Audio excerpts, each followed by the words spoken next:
Shalom Bapak Ibu Saudara-saudari, apa kabar semuanya? Saya berharap kita semua dalam keadaan yang baik. Marilah kita terlebih dahulu tunduk di dalam pimpinan Allah Roh Kudus, berdoa bersama-sama. Bapa di dalam surga, kami mengucap syukur Tuhan untuk setiap pimpinan tuntunan Tuhan dalam langkah-langkah hidup kami.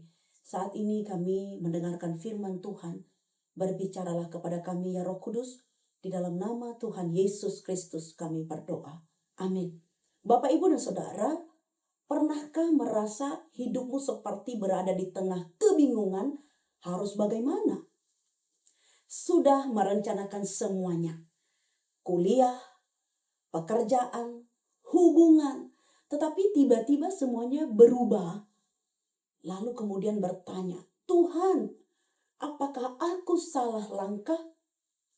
Ada satu lagu yang mengingatkan saya dan kita semua pada hari ini. Saya akan menyanyikan bagian-bagian dari lagu ini. Tiap langkahku diatur oleh Tuhan.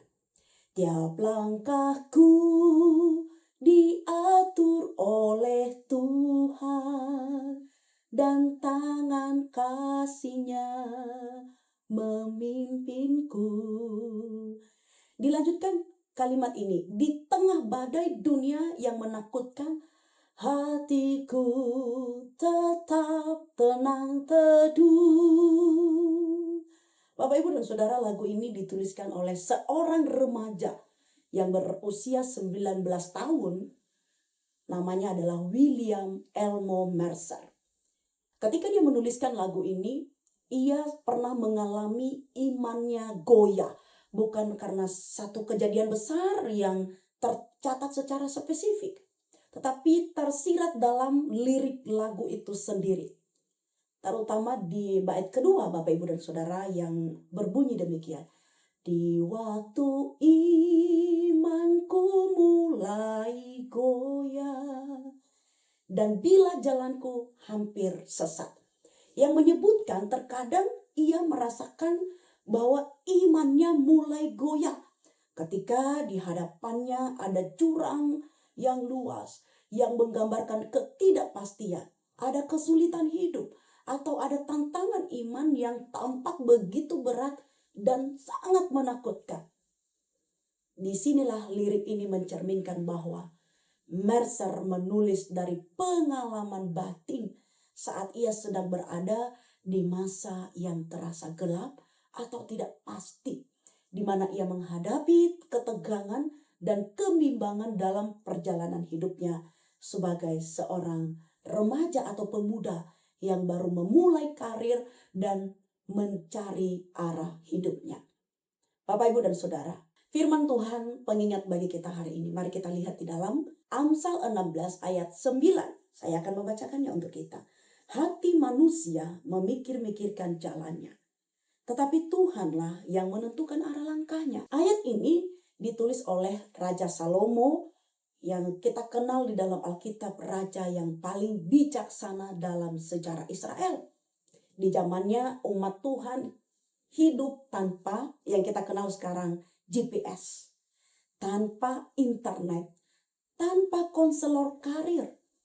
Mereka menghadapi keputusan besar, menanam, berdagang, menikah dalam ketidakpastian total.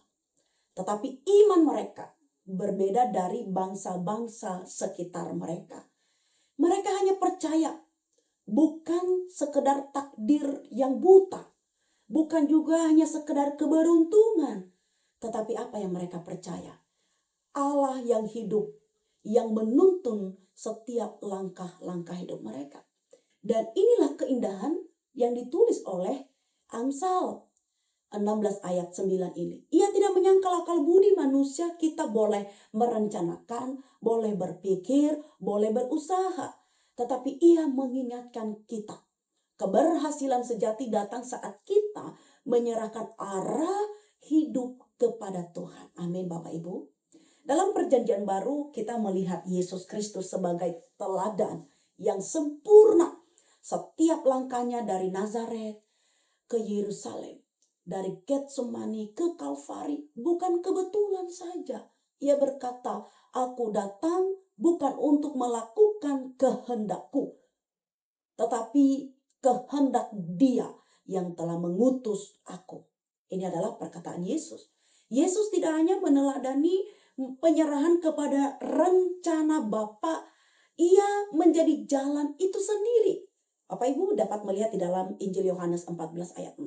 Dan hari inilah kita diingatkan melalui Roh Kudus. Ia tinggal dalam kita, yang memimpin setiap keputusan saya dan Bapak Ibu Saudara sekalian. Memulihkan langkah hidup kita yang salah selama ini. Dan yang mengarahkan hidup kita menuju tujuan ilahi. Bukan sekedar sukses dunia dilihat manusia, tetapi kemuliaan Allah dan pertumbuhan iman di dalam Yesus Kristus. Mari rencanakanlah langkah hidup kita dengan bijaksana. Serahkan hasilnya dalam doa-doa kita kepada Tuhan. Seperti firman Tuhan di bagian ayat yang ketiga Amsal 16 ini. Serahkanlah perbuatanmu kepada Tuhan, maka terlaksanalah segala rencanamu. Amin Bapak Ibu. Jangan takut salah, karena Tuhan sanggup memakai kegagalan kita untuk membentuk karakter dan membuka pintu baru dalam hidup kita. Hari ini jangan hidup dalam kecemasan semata, tetapi marilah kita hidup dalam iman yang taat, karena di tangannya hidup kita punya arah, makna, dan harapan. Shalom, Tuhan Yesus memberkati. Mari kita berdoa.